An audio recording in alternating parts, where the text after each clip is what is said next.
सविता के पति श्यामलाल ने जैसे ही अपनी पत्नी के तकिए के नीचे एक महंगा मोबाइल देखा, उसका माथा ठनक गया। उसे समझ नहीं आया कि 2000 रुपए कमाने वाली उसकी पत्नी के पास 50,000 का मोबाइल फोन कहां से आया। सविता दूसरे के यहां झाड़ू पोछे का काम किया करती थी और उसका पति ठेका मजदूर था।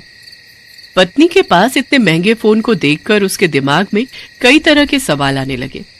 श्यामलाल ने अपने दिल को मनाया तो जरूर, लेकिन रात भर उसे नींद नहीं आई।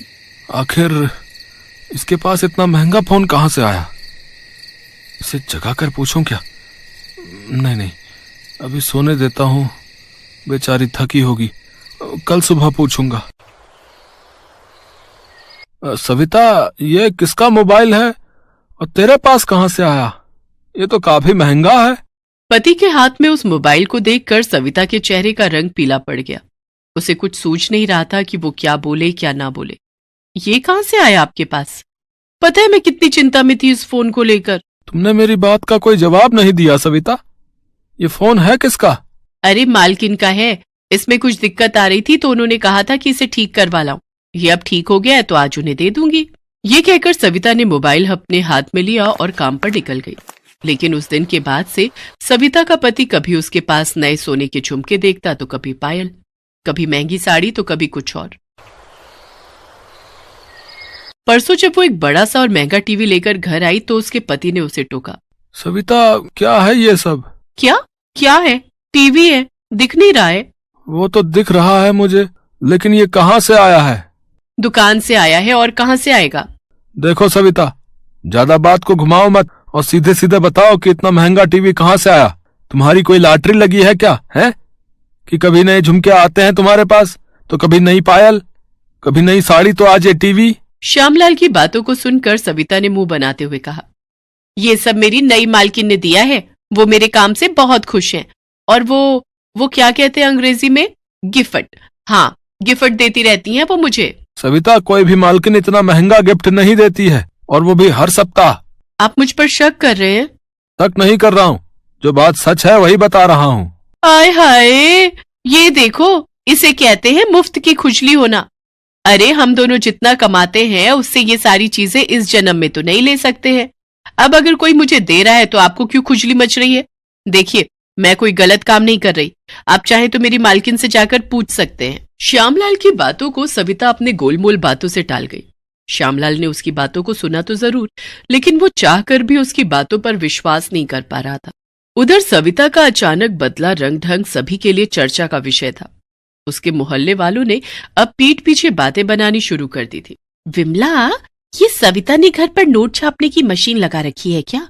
कल ही नई टीवी लाई थी वो, आज देखा कि वॉशिंग मशीन भी आया उसके घर। अरे उसके कान के झुमके देखे तुमने? कितने बड़े बड़े थे, जानती हो, खालिस सोने के थे वो। विमला, वो तो लोगों को बता रही है कि उसकी मालकिन उस पर मेहरबान है। भला इस तरह मालकिन लोग कब से मेहरबान होने लगी हम लोगों पर? मुझे तो दाल में कुछ काला लग रहा है। तुमने तो मेरे मुंह की बात छीन ली। सविता जरूर कोई गलत काम कर रही है। लोगों की बातें श्यामलाल के कानों तक भी जाती। वो जब सविता से लोगों की बातें कहता तो जलन, अरे जलन नाम की भी कोई चीज होती है कि नहीं? उनकी मालकिन उनके एक दिन न जाने पर पैसे काट लेती है और मेरी मालकिन मुझे गिफ्ट पर गिफ्ट दिए जा रही है। अब ऐसा होगा तो उन्हें नींद आएगी? कभी नहीं आएगी, और वो कुछ न कुछ बातें बनाएंगी। देखिए, दूसरों की बातों पर रहिएगा तो कभी खुश नहीं रह पाइएगा। इसीलिए कान में तेल डालिए और जिंदगी के मजे लीजिए। जिस तरह से सविता ने अपने पति को ये बात कही, उसे बिल्कुल भी अच्छी नहीं लगी। शक तो उसे भी अपनी पत्नी पर हो रहा था कि वो जरूर कोई गलत राह पर है, लेकिन जब तक वो उसे रंगे हाथों पकड़ नहीं लेता तो वो उसे क्या कहता। हालांकि वो दिल से दुआ करता कि सविता कोई गलत रास्ते पर ना हो। हे भगवान, जैसा मैं सोच रहा हूँ वैसा बिल्कुल भी ना हो, और जैसा सविता कह रही है वैसा ही हो। कुछ दिन और गुजरे। एक बार की बात है, रात के 9 बज गए थे, लेकिन सविता अभी तक काम से लौटी नहीं थी। श्यामलाल उसके लिए बहुत परेशान हो रहा था। क्या बात है, सविता आज कहाँ रह गई? वो तो 5 बजे तक ही काम से वापस लौट आती है, आज तो 9 बज गए। श्यामलाल के मन में कई सारे विचार आ रहे थे, और जैसा कि होता है सारे विचार नकारात्मक ही थे। कहीं कोई हादसा तो नहीं हो गया उसके साथ? मुझे जाकर पता करना होगा। श्यामलाल उसी समय मालती अपार्टमेंट की ओर निकल गया जहां सविता काम करती थी। वो तेज गति से अपार्टमेंट की ओर बढ़ा चला जा रहा था। तभी उसकी नजर एक पुलिस की जीप पर गई। उसने देखा कि सविता उस जीप में बैठी हुई है। सविता को पुलिस जीप में बैठा देख श्यामलाल का दिमाग चक्कर खाने लगा। अरे ये पुलिस सविता को कहाँ लेकर जा रही है? सविता, ए सविता!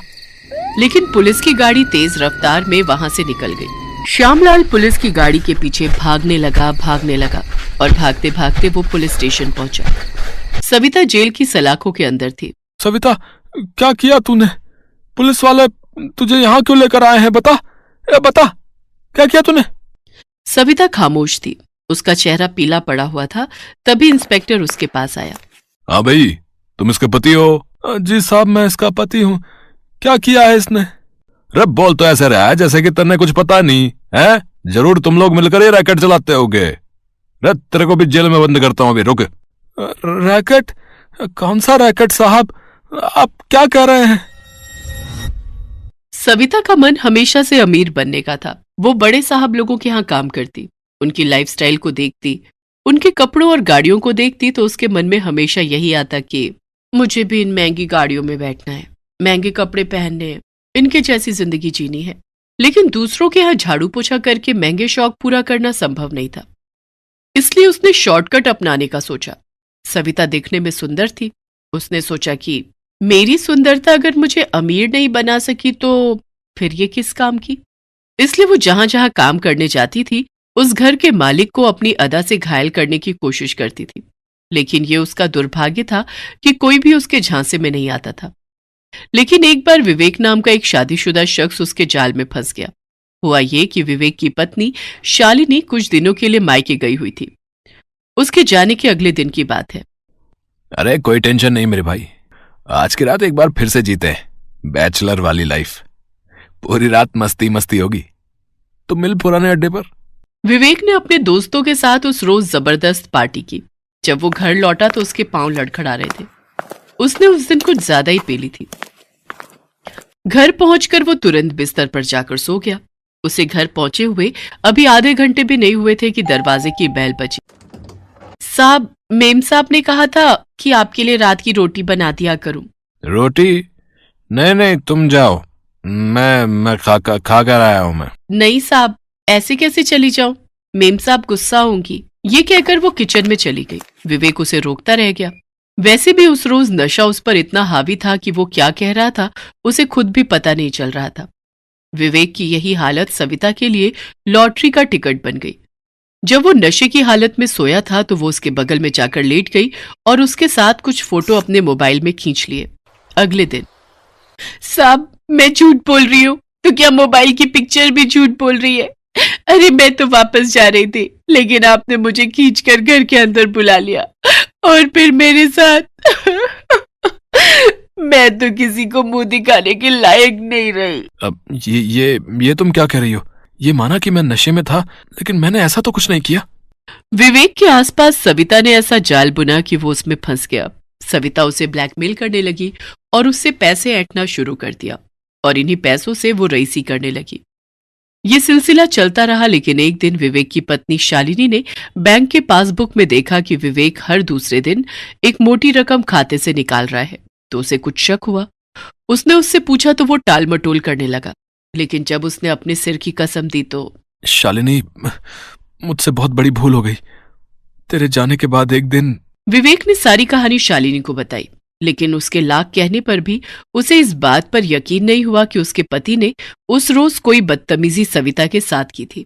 एक दिन जब फिर से सविता ने 50,000 रुपए विवेक से मांगे तो विवेक और शालिनी ने पुलिस को बुला लिया। पुलिस को सामने देख सविता के चेहरे का रंग उतर गया।